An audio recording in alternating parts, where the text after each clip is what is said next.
କେହି ଦେଖୁ ବା ନ ଦେଖୁ ଜଣେ କିନ୍ତୁ ସର୍ବଦା ଦେଖୁଛି, ଯାହା ପାଖରେ ଆମର ପାପ ପୁଣ୍ୟର ସବୁ କର୍ମର ହିସାବ ନିକାଶ ରହିଛି। ଏହି ଦୁନିଆରେ ସରକାରଙ୍କଠାରୁ ହୁଏତ କେହି ମୁକୁଳି ଯାଇପାରେ, କିନ୍ତୁ ସେହି ସରକାରଙ୍କଠାରୁ ଆଜି ପର୍ଯ୍ୟନ୍ତ କେହି ମୁକୁଳି ପାରି ନାହିଁ କି କେହି ପାରିବ ନାହିଁ ମଧ୍ୟ। କୌଣସି ପ୍ରକାର ସୁପାରିଶ ଅଥବା ଉଚ୍ଚକୋଷ ସେଠାରେ କାମ କରି ଆସେ ନାହିଁ। ତାଙ୍କଠାରୁ ରକ୍ଷା ପାଇବାର କୌଣସି ମାର୍ଗ ନାହିଁ।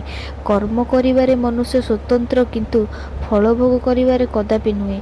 କେହି ଜଣେ କହିଛି, ହସି ହସି ତୁ ହିଁ ଯେଉଁ ପାପ କରୁ, କାନ୍ଦି କାନ୍ଦି ତାକୁ ଭୋଗିବୁ ଦିନେ।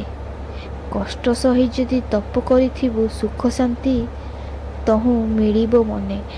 ଏଣୁ ହେ ମାନବ, କର୍ମ କଲାବେଳେ ସର୍ବଦା ସାବଧାନ ରହ। କର୍ମ କଲାବେଳେ କର୍ମ ପ୍ରତି ଆସକ୍ତି, କର୍ମଫଳ ତ୍ୟାଗ କଲେ ବୁଦ୍ଧି ନିର୍ମଳ ଏବଂ ସାତ୍ତ୍ୱିକ ହେବ। ନିର୍ମଳ ବୁଦ୍ଧିରେ ପରମାତ୍ମା ବିଷୟକ ଜିଜ୍ଞାସା ଉତ୍ପନ୍ନ ହେବ। ଆଉ ସେତେବେଳେ ସନ୍ନ୍ୟାସୀ ଏବଂ ଯୋଗୀଙ୍କୁ ଯେଉଁ ଆତ୍ମା ପରମାତ୍ମାକୁ ଅନୁଭବ ହୁଏ, ତୁମେ ମଧ୍ୟ ତାହା ଅନୁଭବ କରିବ ଏବଂ ତୁମେ ମୁକ୍ତାତ୍ମା ପାଲଟି ଯିବ।